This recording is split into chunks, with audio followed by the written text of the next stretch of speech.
السلام علیکم، میرے چینل قصے کہانیاں میں آپ کو خوش آمدید۔ سنتے ہیں آج ایک نئی سٹوری جس کا نام ہے موئنی۔ کون ہے؟ کون ہے؟ اس آواز پر عبداللہ ایک دم چونک پڑا تھا اور اپنی بیوی کو جو ڈر کر اس سے چپکی ہوئی تھی پرے کرتے ہوئے مخاطب کیا، کون ہے؟ کہاں ہے؟ کسے دیکھ لیا تم نے؟ عبداللہ کی بیوی مریم لمبی لمبی سانس لیتے ہوئے بولی، مجھے لگا جیسے کمرے میں کوئی ہے۔ کمرے میں کوئی ہے؟ یہ جملہ سوالیہ انداز میں دہراتے ہوئے عبداللہ نے لائٹ آن کر دی۔ سیور کی دودھیا روشنی میں کمرہ جگمگا گیا۔ کمرے میں کوئی بھی نہیں تھا۔ مریم کے چہرے پر خجالت کی پرچھائیاں سی نظر آئیں، مگر اب بھی اس کا خوف دور نہیں ہوا تھا۔ کمرے کا دروازہ بند ہے؟ عبداللہ نے دروازے کی طرف دیکھ کر کہا، پھر بھلا کون آ سکتا ہے کمرے میں؟ مریم نے کوئی جواب نہیں دیا۔ چند لمحوں کے توقف کے بعد عبداللہ دوبارہ بولا، تم نے خواب دیکھا ہوگا؟ نہیں۔ مریم اس کے اور قریب ہو گئی۔ میں سو نہیں رہی تھی، جاگ رہی تھی، اس نے لرزیدہ لہجے میں کہا۔ مجھے محسوس ہوا جیسے دروازے کے قریب سے کوئی ہماری طرف بڑھ رہا ہے۔ تم نے کسی کو دیکھا تھا؟ نہیں، میرا چہرہ اس طرف نہیں تھا، مجھے بس ایسا لگا تھا جیسے کچھ چلتا ہوا ہماری طرف آ رہا ہے۔ ایسا لگا؟ یوں محسوس ہوا؟ عبداللہ نے بیوی کے جملے دہراتے ہوئے کہا، یہ تمہارا وہم ہے اور کچھ نہیں۔ تم نے تو دیکھ بھی لیا کہ کمرے میں کوئی نہیں ہے۔ چلو اب ایسے خیالات کو ذہن سے جھٹک کر سو جاؤ۔ مریم ایک بار بھی شوہر کے قریب ہو گئی۔ مریم کوئی ڈرپوک یا کمزور دل کی مالک نہیں تھی، لیکن ادھر کچھ دنوں سے وہ اکثر اسی طرح چونک کر خوفزدہ ہو جاتی تھی۔ اسے ایسا لگتا تھا جیسے کوئی اس کی طرف آ رہا ہے۔ وہ جو محاورہ ہے کہ پتا کھڑکا دل دھڑکا، تو آج کل وہ اسی کی تصویر بنی ہوئی تھی۔ پہلے پہل تو عبداللہ یہی سمجھا تھا کہ کراچی کے مخدوش حالات نے اس کے دل و دماغ پر کچھ زیادہ ہی اثر کیا ہے۔ اسے بھی یہ محسوس ہوتا تھا کہ کوئی چپکے سے آ کر مار دے گا یا پکڑ کر لے جائے گا اور مار کر کہیں پھینک دے گا۔ اخبار میں وہ ایسے واقعات پڑھتی اور ٹی وی پر دیکھتی تھی۔ عبداللہ نے ایک دو بار اس سے کہا بھی کہ وہ اخبار نہ پڑھا کرے اور ٹی وی نیوز بھی نہ دیکھا کرے۔ اس بات پر مریم نے کس قدر عمل بھی کیا تھا، اس کے باوجود اس کے ڈرنے کا سلسلہ جاری رہا تھا۔ اور پھر ایک دن یوں ہوا کہ عبداللہ کو خود محسوس ہوا کہ کمرے میں کوئی چل رہا ہے۔ وہ اس وقت جاگنے اور سونے کی درمیانی کیفیت میں تھا۔ اس نے ذہن کو جھٹکا اور ادھر غور سے دیکھا۔ اسے کمرے میں ایک سایہ نظر آیا تھا۔ وہ سایہ جب ذرا اور قریب آیا تھا اور اس کے چہرے کی ایک جھلک نظر آئی تھی اور عبداللہ کے منہ سے بے اختیار نکلا تھا، موئنی تم؟ اس کے ساتھ ہی مریم جو بستر پر لیٹی ہوئی تھی شکایت بھرے لہجے میں بولی، اب وہ تمہیں خواب میں بھی نظر آنے لگی؟ اگلے لمحے کمرے میں کوئی بھی نہیں تھا، جبکہ دروازے کے پٹ کھلے ہوئے تھے اور عبداللہ سوچ رہا تھا یہ کیسے ہو سکتا ہے۔ ویسے اس نے مریم پر یہی ظاہر کیا تھا جیسے وہ واقعی خواب دیکھ رہا ہے۔ صبح مریم عبداللہ کو چھیڑ رہی تھی، وہ موئنی ابھی تک تمہارے دل و دماغ پر چھائی ہوئی ہے، اب تو اسے بھول جاؤ۔ یار اگر کوئی بغیر اجازت کے خوابوں میں آ جائے تو میں کیا کر سکتا ہوں؟ کہنے کو تو اس نے یہ بات کہہ دی، مگر دن بھر وہ یہی سوچتا رہا کہ یہ کیسے ہو سکتا ہے، موئنی بھلا کیسے آ سکتی ہے۔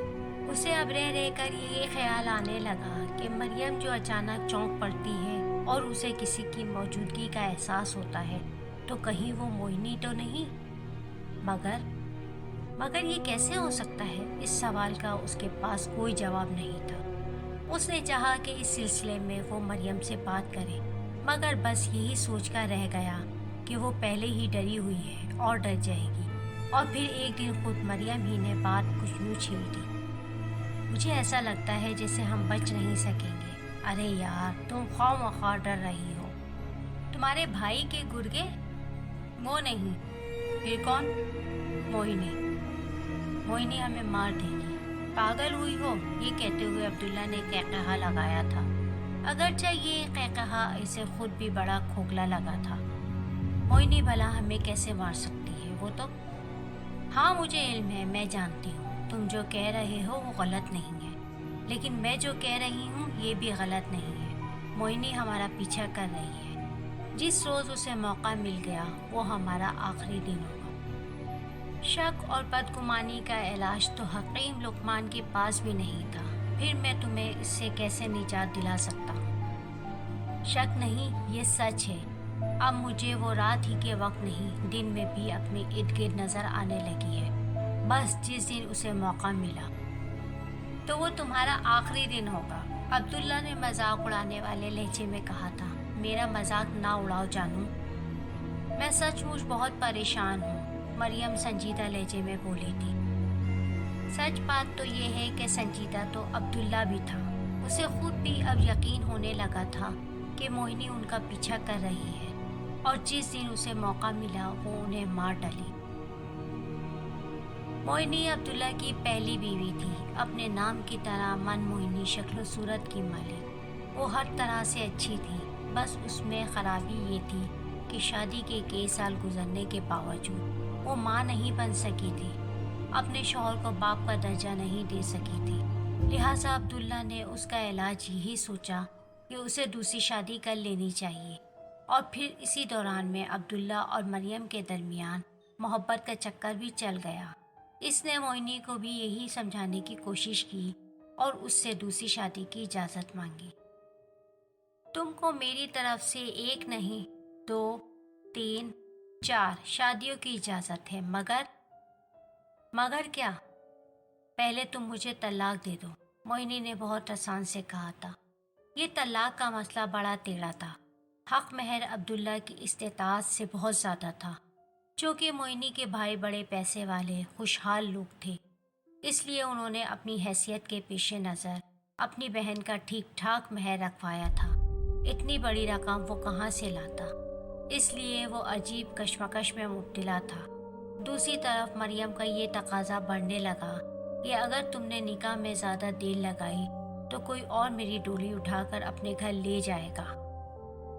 بہت سوچ بچار کے بعد عبداللہ نے یہی فیصلہ کیا کہ موہنی کو بڑی خاموشی کے ساتھ راستے سے ہٹا دینا چاہیے۔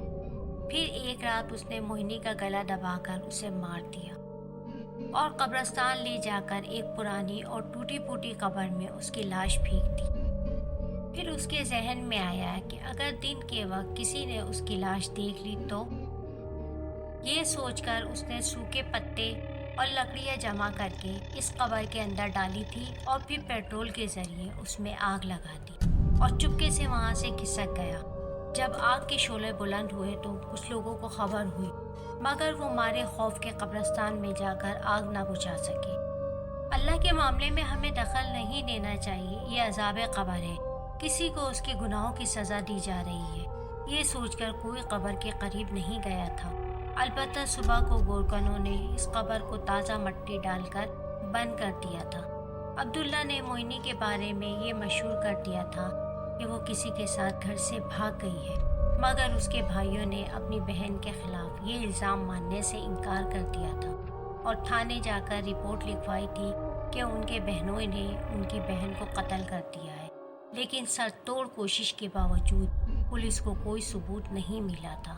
اور پھر کچھ دنوں کے بعد جب یہ معاملہ ٹھنڈا ہو گیا تھا تو عبداللہ نے مریم سے دوسری شادی کر لی تھی۔ یہ بات صرف اس کی پرانی محبوبہ اور نئی بیوی مریم کو معلوم تھی کہ موہنی کہیں بھاگی نہیں۔